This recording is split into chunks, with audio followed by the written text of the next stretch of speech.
Hello दोस्तों, कैसे हैं आप सब। तो आज मैं बात करने वाली हूँ एक ऐसे ड्रामे की जिसने अपने पहले सीजन से ही सबका दिल जीत लिया था। जी हाँ, मैं बात कर रही हूँ शेर सीजन 2 की। अगर आपने इसका पहला सीजन देखा है तो आपको याद होगा कि कैसे शेर यानी हमारे दानिश तैमूर ने पूरे सिस्टम के खिलाफ खड़े होकर सच की लड़ाई लड़ी थी। लेकिन अब 2 साल बाद कहानी वहां से नहीं शुरू होती जहां वो खत्म हुई थी। इस बार शेर वापस आया है, मगर पहले से कहीं ज्यादा खतरनाक और कहीं ज्यादा रहस्यमयी। अब उसकी जंग सिर्फ करप्शन से नहीं बल्कि सोच और आजादी से जुड़ी है। एक नया दुश्मन, एक नया सिस्टम और एक ऐसा मिशन जो इंसानियत की हदें भी पार कर देता है। तो चलिए दोस्तों, शुरू करते हैं आज की ये दिल छू लेने वाली और थ्रिल से भरी कहानी। शेर सीजन 2, वापसी का सफर। जहां शेर अब सिर्फ एक इंसान नहीं बल्कि एक सोच बन चुका है। 2 साल बीत चुके थे उस दिन को जब शेर ने अपना नाम बेदाग साबित किया था, लेकिन उस जंग ने उससे सब कुछ छीन लिया। उसकी इज्जत, उसका सुकून और वे लोग जिन पर उसने भरोसा किया था। अब शेर बदल चुका था। उसकी आंखों में पहले जैसी चमक नहीं थी, लेकिन उनमें एक नई आग जल रही थी, सच और इंसाफ के लिए, चाहे पूरी दुनिया उसके खिलाफ ही क्यों न खड़ी हो जाए। वह अब लाहौर के अंधेरों में रहता था, शैडो शेर के नाम से जाना जाने वाला एक ऐसा आदमी जो कानून के साथ नहीं बल्कि कानून के पीछे छिपे सच की तलाश करता था। एक रात उसके पास एक मामला आया। एक ताकतवर अफसर का बेटा अचानक गायब हो गया था। पुलिस हाथ खड़े कर चुकी थी, लेकिन शेर के इंस्टिंक्ट्स कह रहे थे कि यह कोई साधारण अपहरण नहीं बल्कि किसी बड़ी साजिश का हिस्सा है।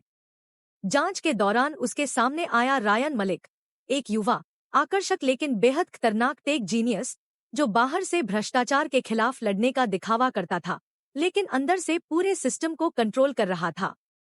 रायन का असली मिशन था जनता के दिमागों पर कब्जा करना, और उसका हथियार था डैंगस्टमोर, एक आर्टिफिशियल इंटेलिजेंस नेटवर्क जो लोगों की सोच और खबरों दोनों को नियंत्रित करने के लिए बनाया गया था। शेर को समझ आ गया कि यह लड़ाई सिर्फ सच और झूठ की नहीं बल्कि इंसान की सोच और आजादी की जंग है। इसी मिशन के दौरान उसकी मुलाकात होती है ज़ारा से, जो अब एक ह्यूमन राइट्स लॉयर बन चुकी थी। दोनों के बीच भावनाएं अब भी जिंदा थी, लेकिन अतीत की चोटों ने उनके बीच एक गहरी दीवार खड़ी कर दी थी। फिर भी जब बात देश और इंसाफ की आई तो ज़ारा ने शेर का साथ देने का फैसला किया। दोनों ने मिलकर डैंगस्टमोर का सच उजागर करने की कोशिश शुरू की। उन्होंने फाइलें, सीक्रेट फुटेज और हैकर नेटवर्क तक पहुंच बनाई। धीरे धीरे उन्हें पता चला कि रायन मलिक के पीछे एक अंतर्राष्ट्रीय नेटवर्क काम कर रहा था, जो पाकिस्तान के भीतर मीडिया और जनता की सोच दोनों को अपने नियंत्रण में ले रहा था। शेर ने ठान लिया कि सिस्टम को हराने का एक ही तरीका है, सिस्टम के अंदर घुसकर उसे तोड़ना। कहानी अपने चरम पर तब पहुंचती है जब शेर और रायन का आमना सामना लाहौर के एक पावर ग्रिड पर होता है, जहां डैंगस्टमोर का सेंट्रल सर्वर छिपा था। गोलियों की बौछार होती है, बिजली का ब्लैकआउट हो जाता है, और फिर बस एक आवाज गूंजती है, शेर की।